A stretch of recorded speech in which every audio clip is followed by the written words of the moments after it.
Right, so now you have produced extremely high quality genome sequences, right? Now you've got to convey that to others, right? And we get into the fun stuff on metadata. And fair. Right, so this is a game of trust, of course. Do you trust publicly available reference genomes? If you don't, why not? What defines a well-described genome? Do all genomes deserve the label reference? Is there a definition of what is a reference genome? Weird, but sort of.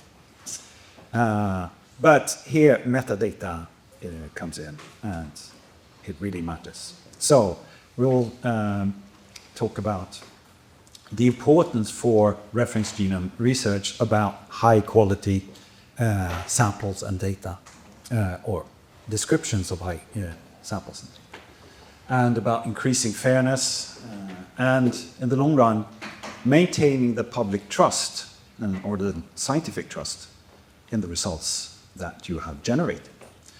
So I mentioned the word fair there. How many have heard about fair concept? Maybe about half of you, or maybe a bit more. Good. Those of you who know what it is, can you, in a choir, say what the acronym stands for? No, sorry. I'll go. Very good. So, 10 years ago, a group of clever people got together in a room and thought about how do we make scientific data useful for others. And they came up with this acronym that data should be findable, accessible, interoperable, and reusable. And not only for humans, but also for computers. And this was published in a paper in 2016 around the FAIR principles. And here they are. We're not going to go through them. But the idea here is actually to increase the quality of understanding, the quality of the descriptions of data. And increase the value of the data produced. In a difference. And I want to point out that the first user of this approach of describing data in a fair way is you yourself as researchers. Because you forget what you did.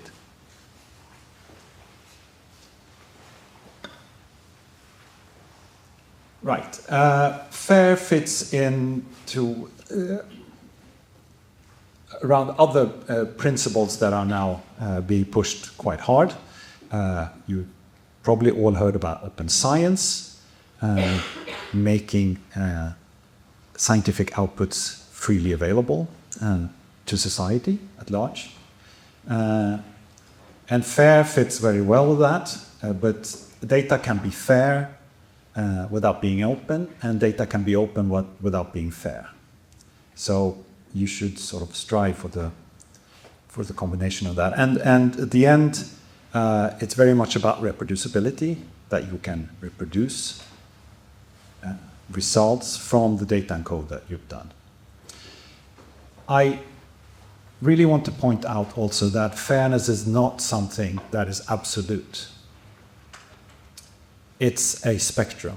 So you could, on the right-hand side, you have data that you use once and then you throw away.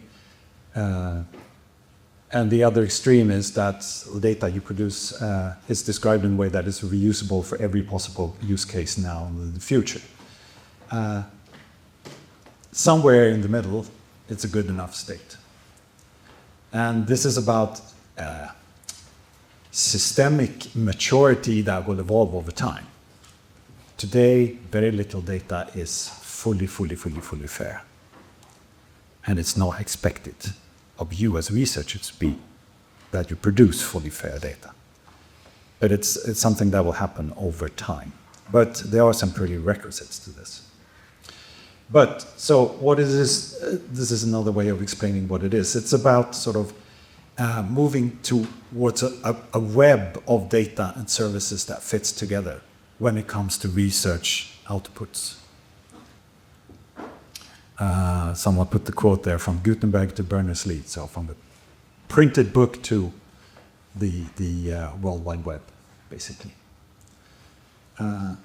So findability is, where will people be looking? Where can they find your data? You have to provide for that. You have to provide for knowing who can access the data and how, and then interoperabilities around what standards are you going to use to describe it, and reusability is those descriptions must be rich, basically, for others to be able to understand it. So, now, here are the principles. The word metadata is in all of them. So if you're going to abide by these, you have to work with metadata. So, what do we mean when we say metadata, right? So you have your organism of choice that you want to make a reference genome with, and you sample it somehow, somewhere. You have a, what do you call it? The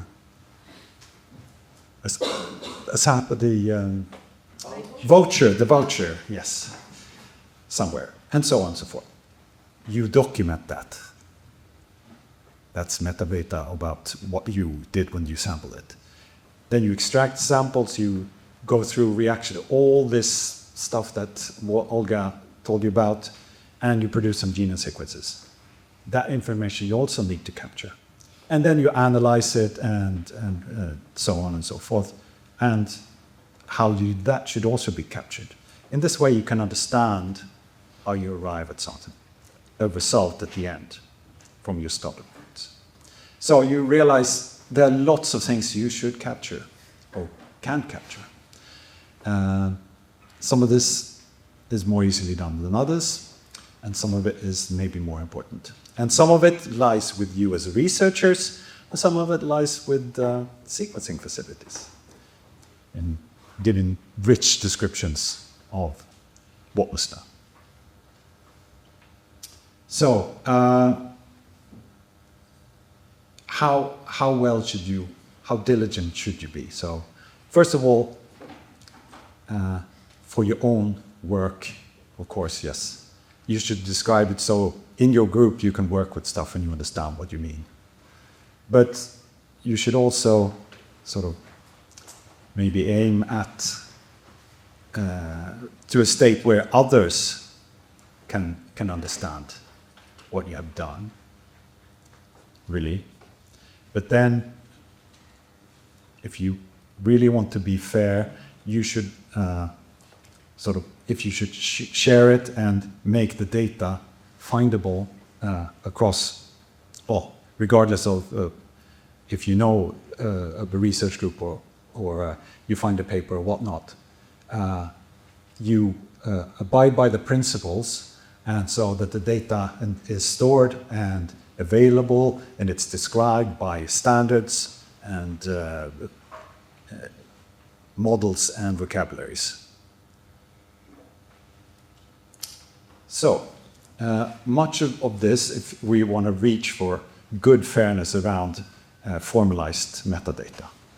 So, describe things in a way that is relevant for the context in your research domain that you're working in, using the same words or recommended terminologies, and also with good levels of detail, using templates. And in the fairness bit, international repositories are really your friends. So when it comes to reference genomes, ENA or GenBank is another repository, such repositories, but we're European, so we put things in the ENA, right? Right. I mentioned vocabularies, and I want to spend some more time around that. So you might have heard the word controlled vocabularies and ontologies. And so a controlled vocabulary is a organized list of authorized terms. You have one term for one phenomenon, basically. And this ensures consistency when describing things. And for examples of this are the species taxonomies, the mesh headings, and so on and so forth, right? When we talk about ontologies, we talk about controlled vocabularies where you also capture the relationship between the concepts and the terms. And this can then, in the long run, support complex data integration and interoperability. There's an example there from the mesh ontology on the term biodiversity. So it has, the term should have a definition, and it should have a identifier, and in this case it also it has some relationships also. Right. But this has lots of benefits, especially for doing computation on this. And this way of creating this sort of web of linked objects, research output linked objects in the long run. Right, okay, we're gonna capture our metadata. So let's have a simple example.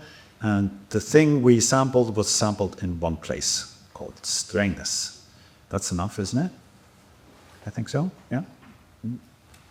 But maybe there's more to capture, really. Swedes might know where strangeness is, but the rest of the world might not. So in this example, this is what the ENA asks you to collect, what country it is, what the place is called, but then also the location and latitude and longitude. So, as you probably see, this type of metadata is much richer, much more useful than just the word. So, what defines high-quality metadata? They should be rich in details, they should be subject-specific, they should be as precise as possible, reliable, persistent over time. And scientific communities like yours have discussed this. You don't have to invent it yourself. Reuse what is out there. So the Darwin Tree of Life and Erga and so on have discussed this and come up with lists of things that you should capture when sequencing or generating reference genomes. So now we have our genome sequence and we're going to submit it because that's the good thing, because others can find it. The European Nucleotide Archive, ENA, they have what they call checklists and for describing samples. The default checklist has 7 mandatory fields and 28 optional fields. This is quite a comfy checklist to choose. There's not that much I need. This is what we often see. People want to do as little as possible. So this is a good one, maybe. Maybe not. The Tree of Life, the Darwin Tree of Life checklist, community standard, is also available. It has 15 mandatory fields and 3 recommended and 29 optional. All very useful. So if we just look at the comparison of this, the default checklist is not very informative, really, when it comes to reference genome.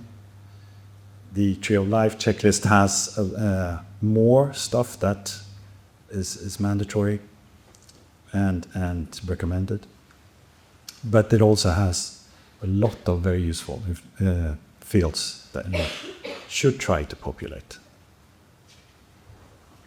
So, skip the default checklist, use the Tree of Life.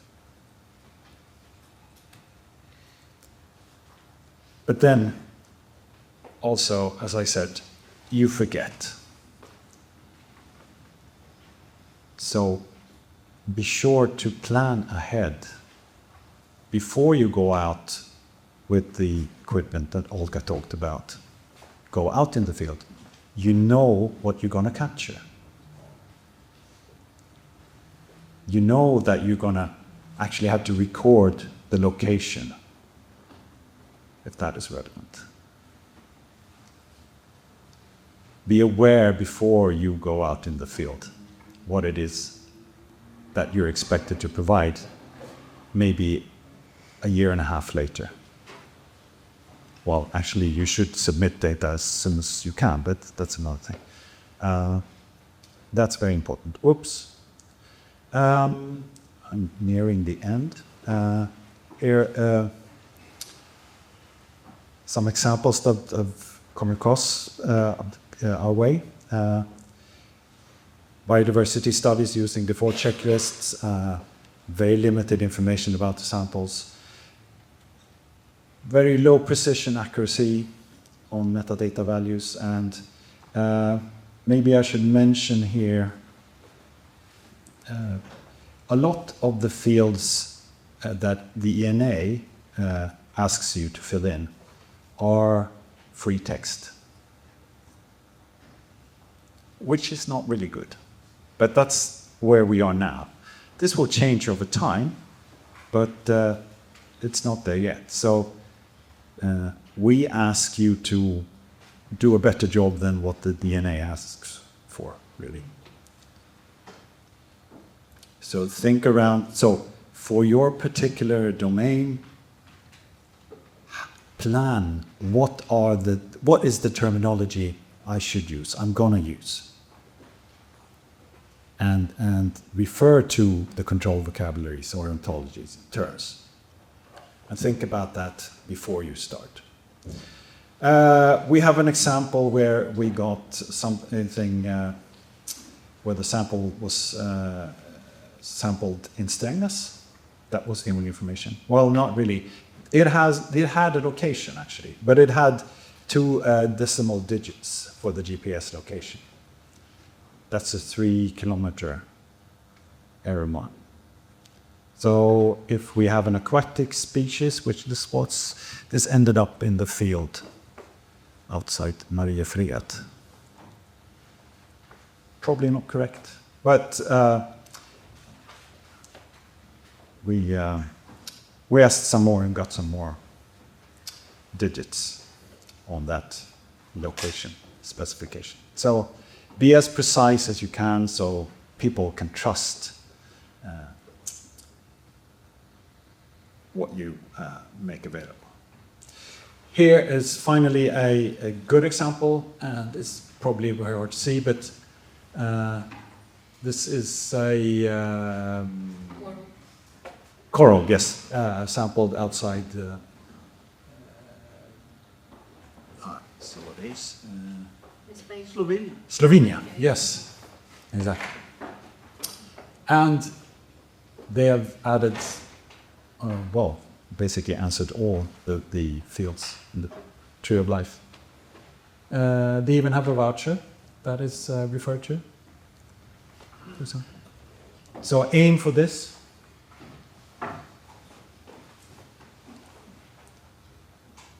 And I also want to, well, yes, this is on you, the sample metadata, but then we have the technical metadata and all that. It's really, that's also important for being able to judge the quality of the sequence you produce. So, if crap in, crap out. So, when it comes to trust, if the sample is not described, or the description of your genome sequence is not good, we don't trust it. Aim as high as possible when it comes to the metadata.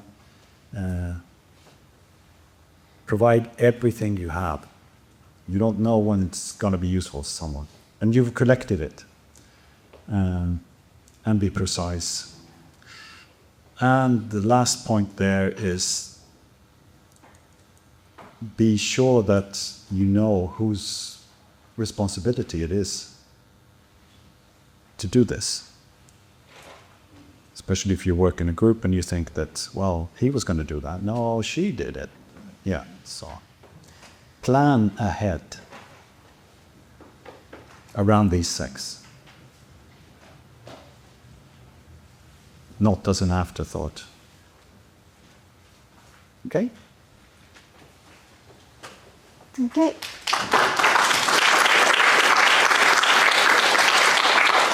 Thank you, Niklas. Let's save things for discussion if you'll stay later on. But I have one question to you before we break for coffee. Can guys sitting in this auditorium get help with all that? Of course. Sorry, I didn't present myself. I'm Niklas, you said my uniform, Niklas Jareborg. I lead a group of data managers at MBIS, and we are here to help you with this. My colleagues Yvonne and Stefan are here today as well, and Stefan will also talk about actually submitting the data to ENA in more detail in a while today. So, yes.